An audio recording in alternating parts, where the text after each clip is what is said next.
Welcome everyone. इस video में हम बैंक निफ्टी का एनालिसिस देख लेते हैं कि कल हमें किस तरीके से मूवमेंट देखने को मिलेगा बैंक निफ्टी में और हम किस तरह से हमारे ट्रेड्स कल के लिए प्लान कर सकते हैं इंट्राडे के लिए। और देखिए आज की थी एक्सपायरी का दिन अगर देखोगे मस्त वन साइडेड मोमेंटम था बैंक निफ्टी में और निफ्टी में भी। और यहाँ पे 2 बजे के आसपास यहाँ पे एक रिकवरी भी मार्केट ने छोटी सी दिखाई है। देखिए कल का एनालिसिस क्या था, बहुत सिंपल था। अगर कल का एनालिसिस आपने देखा होगा तो आज के दिन आपका अच्छा खासा यहाँ पे प्रॉफिट बना होगा, क्योंकि कल मैंने आपको एक चीज़ बताई थी, यहाँ पे लेवल मार्क करके दी थी मैंने आपको। और क्या बताया था आपको कि मार्केट 42,850 के नीचे जैसे ही निकलेगा हम पुट साइड का ट्रेड लेंगे। और आपको ये चीज़ बताई थी कि मार्केट यही कहीं ओपन होना चाहिए, थोड़ा यहाँ पे रेंज बना के 42,850 मार्केट जैसे ही नीचे निकलेगा हम पुट लेंगे। और आपको टारगेट एसएल भी मैंने बता दिए थे। टारगेट क्या था, हमारा फाइनल टारगेट था 42,500 के आसपास। और मार्केट देखोगे, मार्केट ने देखिए क्या किया, ये रेंज बना, यहाँ पे थोड़ी देर बढ़िया वेट किया, मार्केट ने ब्रेक कर दिया 42,850। अब इसमें एक दो चीज़ें आप कर सकते थे आज के दिन। देखिए आगे के लिए ध्यान रखना, मार्केट थोड़ा सा क्या है, ये रेंज अगर यहाँ ना बनती हो, यहाँ बनती ना, तो ये मूव ऐसा यहाँ पे देखिए वन साइडेड सीधा चला जाता। लेकिन मार्केट ने किया क्या था, देखिए मार्केट यहाँ से आ रहा था, थोड़ा सा 300 पॉइंट से ऊपर आने के बाद उसने 42,850 ब्रेक किया। इसलिए उसने क्या किया, मार्केट ने थोड़ी सी प्रॉफिट बुकिंग दिखाई और वापस से हमारी 42,850 के लेवल के आसपास आया, लेकिन इसके ऊपर क्लोज नहीं कर पाया। और वहीं पे रुक के मार्केट ने अगेन हमारा मोमेंटम कंटिन्यू किया। तो कभी कभी क्या होता है, आप देखिए दो चीज़ें याद रखना यहाँ पे। कभी भी अगर मार्केट देखिए हमारी ये लेवल थी, यही कहीं रेंज बना के ब्रेक करता तो सीधे एंट्री लेते तो ये वन साइडेड निकलता। लेकिन कभी कभी थोड़ा अगर ऊपर से आ रहा होगा तो एक चीज़ कर सकते हो आप, थोड़ा वेट कर सकते हो रिट्रेसमेंट का, ठीक है। रिट्रेसमेंट का वेट कर सकते हो, उसके बाद एंट्री ले सकते हो। और यहाँ भी जिन लोगों ने ली उनका कुछ एसएल तो चला गया नहीं, क्योंकि इसके ऊपर एक भी क्लोजिंग 42,850 के ऊपर सिंगल कैंडल भी क्लोज नहीं हुई यहाँ पे। यही से रिजेक्शन लिया। देखिए यहाँ पे आप देखोगे तो एक बढ़िया सी शूटिंग स्टार कैंडल बनी है यहाँ पे। और जैसे ही वापस से मार्केट निकला तो सीधे हमारा टारगेट दे दिया। देखिए हमारे टारगेट यहाँ पे आया, लेकिन उसने क्या किया, ये जो मोमेंटम था ना आज का बहुत ही स्लो था। तो ऑप्शन आपने अगर बाय किया होगा तो ज़्यादा पैसा यहाँ पे बना नहीं। ज़्यादा पैसा कहाँ बना होगा, अगर आपने होल्ड किया होगा और 42,500 का वेट किया होगा तो 500 के पास ये दो ही कैंडल इतनी बड़ी बनी कि इन्होंने सारा की सारा इस मूव में जितना पैसा नहीं बनाना इस दो कैंडल ने बना के दिया। तो ऐसा होता है एक्सपायरी के दिन क्या होता है। लेकिन सिर्फ एक्सपायरी के दिन जब ऐसा स्लो मोमेंटम होता है ना, उसमें एक रिस्क भी होती है, क्योंकि अगर एक बड़ी कैंडल ग्रीन भी बन गई ना, यहाँ से यहाँ तक जितना पैसा नहीं बनता वो ग्रीन कैंडल में, उतना जो है ना यहाँ पे कॉस्ट टू कॉस्ट आप आ जाते हो। मतलब यहाँ पे अगर आपने 200 पे बाय किया है, अगर यहाँ 250 आपको प्रॉफिट दिख रहा है ना, 250 पे आ गया वो ऑप्शन, तो जैसे यहाँ ग्रीन बनेगी तो वापस 200 पे आ जाता है। तो एक्सपायरी के दिन अक्सर यही होता है। तो ये ध्यान रखना, हमेशा एक्सपायरी के दिन मार्केट आपकी डायरेक्शन में हो, चल रहा हो, तो स्टॉप लॉस क्या है ना, कॉस्ट पे रखना ही बेस्ट होता है, ठीक है। अब देखिए कल कैसे ट्रेड करना है वो भी आपको बता देता हूँ।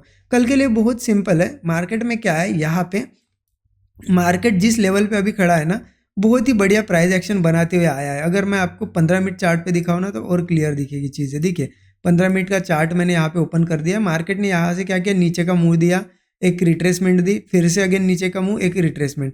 अब मुझे एक्सपेक्टेड है कि मार्केट अगर यहाँ से कहीं थोड़ा सा और कहीं यहाँ पे आता है और यहाँ हमें कुछ साइंस दिखाता है तो मार्केट और एक नीचे का डाउन साइड का मोमेंटम दे सकता है। तो 5 मिनट पे मैं आपको बताता हूँ। देखिए मार्केट ने क्या किया है, अभी कंटिन्यूसली ऊपर आ रहा है। मार्केट में यहाँ इसके आसपास देखिए रेजिस्टेंस लेवल है, थोड़ी यहाँ पे लेवल आ जाती है 42,700।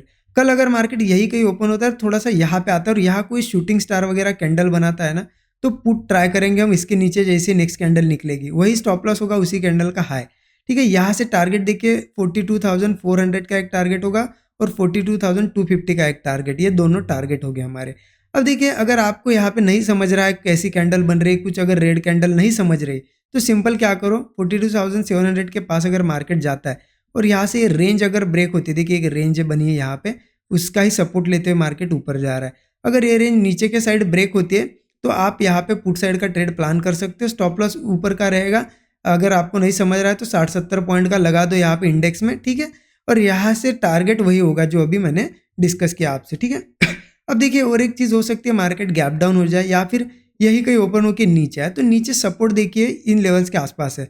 लेवल बता देता हूँ आपको, 42,220 से लेकर 240 के रेंज में यहाँ पे एक सपोर्ट जोन है। अगर मार्केट यही कहीं ओपन होके आ जाए या फिर सीधे गैप डाउन हो, यहाँ पे क्या करेंगे हम लोग, एक आध हैमर कैंडल का वेट करेंगे। अगर हैमर कैंडल बनती है तो उसका हाई जैसे ही निकलेगा कॉल साइड का ट्रेड प्लान करेंगे, उसी का एसएल रहेगा, उसी का जो लो है एसएल रहेगा, और ऊपर के टारगेट फिर हमें 42,600 का टारगेट मिलेगा। अगर इसको ब्रेक करता है तो कहीं ना कहीं फिर मार्केट ऊपर निकल सकता है, 42,700 का भी टारगेट हमें दे सकता है। ओके, तो ये होगा हमारा। और इससे पहले भी एक टारगेट रखिए आप, क्योंकि 600 200 से लेके 600 बहुत बड़ा है, तो बीच में आप 42,400 का भी एक टारगेट लगा सकते हो। लेकिन ध्यान रखना क्या हो सकता है, गैप डाउन हो जाए या यहाँ से आ जाए मार्केट, यहाँ कोई हैमर ना बने तो क्या एंट्री नहीं लेनी, लेंगे हम, क्योंकि ये जो है ना बहुत स्ट्रॉन्ग सपोर्ट लेवल है। जो मैंने अभी बताया आपको, यहाँ पे लेवल आ जाती है 42,220 के आसपास। अगर यहाँ मार्केट आता है कुछ बिना बनाए, यहाँ पे रेंज ही बनाता है सिर्फ, तो भी हम क्या करेंगे, वो रेंज अगर अपसाइड ब्रेक होती है ना तो कॉल साइड का ही ट्रेड लेंगे। टारगेट्स मैंने अभी आपको बता दिए। सिर्फ एक चीज़ ध्यान रखना, मार्केट 42,200 के नीचे बियरिश रहेगा। लेकिन अगर मार्केट सीधे गैप डाउन होके या यहाँ से इसके नीचे ट्रेड कर रहा है तो उतना मोमेंटम मैं एक्सपेक्ट नहीं कर रहा हूँ, क्योंकि ऑलरेडी आप अगर देखोगे, देखिए आप अगर मैं छोटा करके दिखाऊँ ना चार्ट, कितना मार्केट कितने दूर से यहाँ पे गिरता हुआ आ रहा है। देखिए कंटिन्यूसली गिरता हुआ आ रहा है। 42,400 के पास तक यहाँ पे लो लगा दिया, और हाई देखिए 43,600, 1200 पॉइंट यहाँ पे गिर चुका है। तो मैं कल गैप डाउन वगैरह होता है तो इतना मूव एक्सपेक्ट नहीं कर रहा हूँ, ठीक है, आने को कुछ भी आ सकता है। लेकिन मार्केट की कंडीशन देख के मुझे गैप डाउन के बाद अगर 42,200 के नीचे ट्रेड भी करेगा मार्केट, तो ज़्यादा एकदम बड़ा मूव एक्सपेक्टेशन मैं नहीं रख रहा हूँ, ठीक है। और देखिए गैप अप वगैरह की केस में अपसाइड का ट्रेड कब बनेगा, अपसाइड के लिए अब कहीं ना कहीं हमें इन लेवल्स का वेट करना ही पड़ेगा थोड़ा सा, क्योंकि ऊपर देखिए ये सपोर्ट थे पहले, अब ये रेजिस्टेंस का काम करेगी ये लेवल। ये 42,950 से लेके 43,000, ये पूरा के पूरा क्या है ना, एक जोन है ऊपर। अब मार्केट अगर मान लेते कल गैप अप वगैरह होता है, यहाँ से आ जाता है, तो फिर मैं यहाँ पे ज़्यादा कुछ ट्रेड्स प्लान नहीं कर रहा हूँ। मैं थोड़ा सा प्राइस एक्शन का कुछ पैटर्न बनने का वेट करूँगा, क्योंकि इस रेंज में हो सकता है थोड़ा सा ऊपर जाए, यहाँ रिजेक्शन खा के फिर से नीचे आए, फिर से यही कहीं घूमे। और आज के दिन अच्छा खासा मूव भी दे दिया, तो कल आज एक्सपायरी भी थी, कल है फ्राइडे, तो अगर ऊपर इस गैप अप वगैरह होता है यहाँ कहीं, तो मैं ज़्यादा कुछ प्लान नहीं कर रहा हूँ। मैं थोड़ा सा प्राइस एक्शन का कुछ पैटर्न्स का वेट करूँगा, ठीक है। और मार्केट अगर बहुत ही बड़ा गैप अप हो जाए 43,000 के ऊपर ट्रेड करे, तो फिर कहीं ना कहीं हम थोड़ा अपसाइड के लिए सोच सकते हैं, ठीक है। तो ये बिल्कुल सिंपल सा एनालिसिस रहेगा कल के लिए।